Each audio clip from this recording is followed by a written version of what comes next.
Sanibonani, Dumelang, and welcome to yet another episode of the Enactus Perspective, brought to you by Enactus South Africa. Today we have none other than the unlearning lady, Zanele Njapha herself, who's going to share with us just a bit more about her journey and how Enactus has shaped her life. Ms. Njapha, thank you for joining us. Thank you so much for having me. I'm excited. Thank you. The unlearning lady. Like when you hear that, it's like, what is that? Like, what are we unlearning? Okay, we get you're a lady, but like, what exactly is the unlearning lady all about? To give us some more.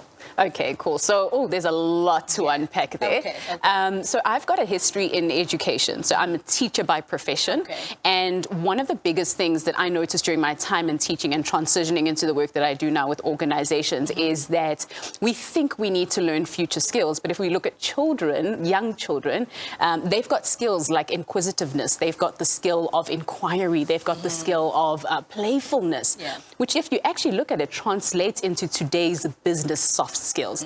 So the idea in my head at the time when I was still practicing is there must be some kind of occurrence in the middle somewhere. Because if we say we need these skills later on, but then we start off with them, what was happening in between?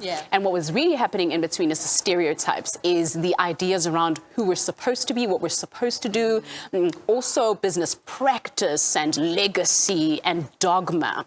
And so as a result, our biggest work is not necessarily to jump into something new, but it's to let go of some of the things that hold us back. So that's how that unlearning lady was born. I love that. To let go of some of the things that we have learned. So what is the process now of letting these things go?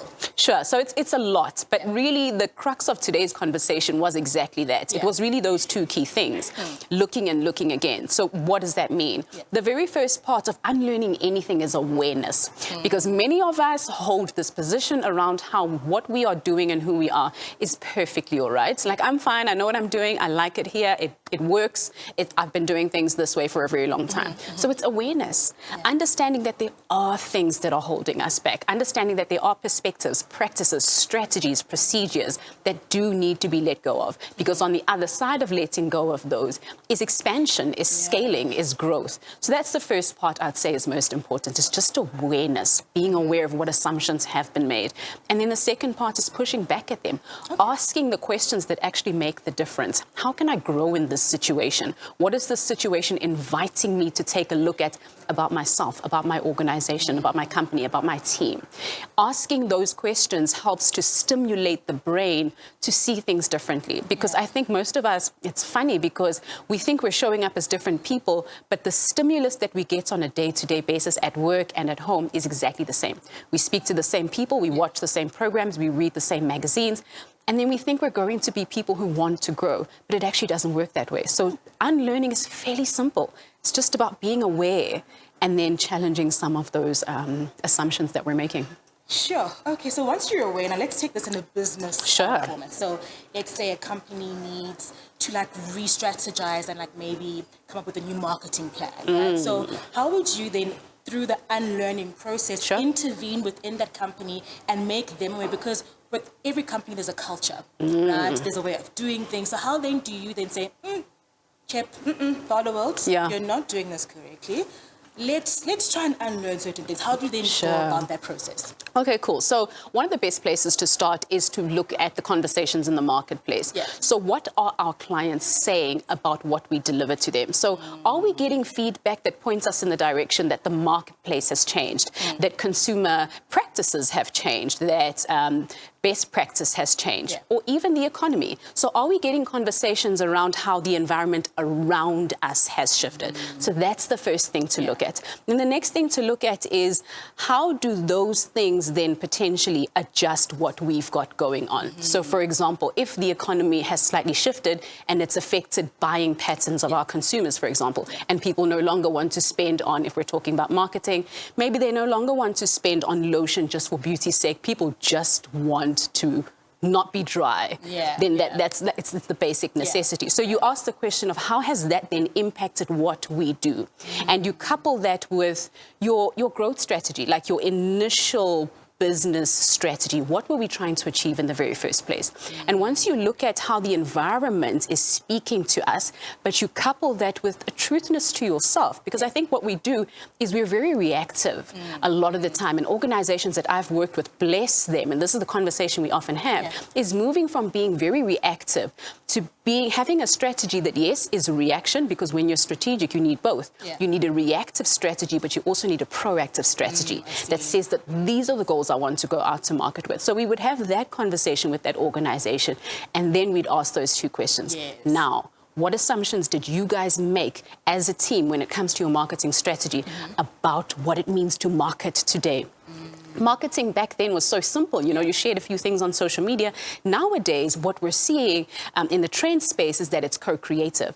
Consumers, especially online, want to feel like they're a part of product development. They want to feel like, you know, they want to feel involved in brands. And so you ask those questions. What assumptions did you guys make as you sit in here? Are there assumptions that are somewhere bubbling under the surface? We talk about them out in the open. No one's getting judged. And then we go further to say, okay, as we've detailed each one of those, how can we challenge those assumptions? Does it mean going out, running a brand new branch of market research, speaking to more consumers, getting on the ground so that we do that beautiful co-creation that then allows us to move from where we used to be to where we now want to be? I absolutely love that. It's just really simplifying.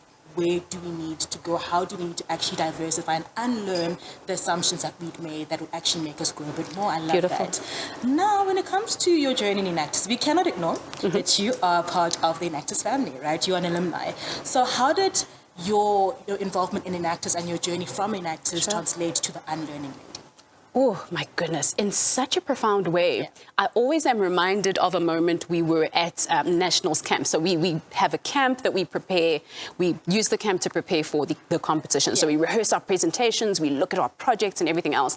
And I'll never forget sitting with a member of the team, watching a past presentation. I had never even thought that I would want to be a presenter. We were just watching. It was my very first year in Enactus. And he nudged me and he said, Zanele, I think you could do that. And I remember going, I don't know, hey? Because, I mean, I associate as an introvert. And I remember going, I don't think so. But I promise you, from the time that I was asked to do it, and I interacted with people on stage doing exactly that, I knew.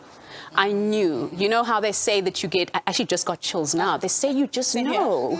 And so it was, I never looked back. And so that's why I always say, I've been speaking to beautiful students throughout this time today and saying, never underestimate what it means to be a part of this organization. Because when you look a few years down the line, when you've left university, you compare a student that was part of Enactus and a student that wasn't, the results show for themselves. You just can't compare it. Whether that person's in corporate or they run their own business, there's just something different. So I think that the concept of the unlearning lady was born through falling in love with sharing a message and presenting and creating impact. And so as a result, it all snowballed from there. But I can definitely attribute a lot of who I am and what I do to this organization. So you unlearned your being an introvert nature, and that translated to this powerhouse of women called the Unlearning Lady. And we are still with her in this chat where we are talking about the Enactus Perspective from her lens. Now, let's dig deep into what you would then describe your journey as throughout Enactus. So in 3 words, kindly explain to us how you would describe your transition from Enactus to the Unlearning Lady, just in 3 words. Oh. I guess I would be very cheesy and use our company values: learn, change, grow.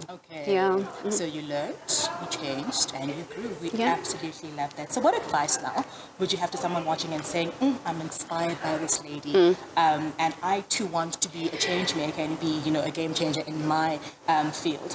What would you say to them? Wow, where do you even start when there's so much to say, right? I think I'm going to be, once again, very cheesy because I live for change. Change is not just something I speak about, but I honestly believe that if each and every person can just feel better about changing. We live in a society that says, oh, you changed. How dare you? I thought you were this girl. But that's the purpose of life. Aren't we supposed to grow?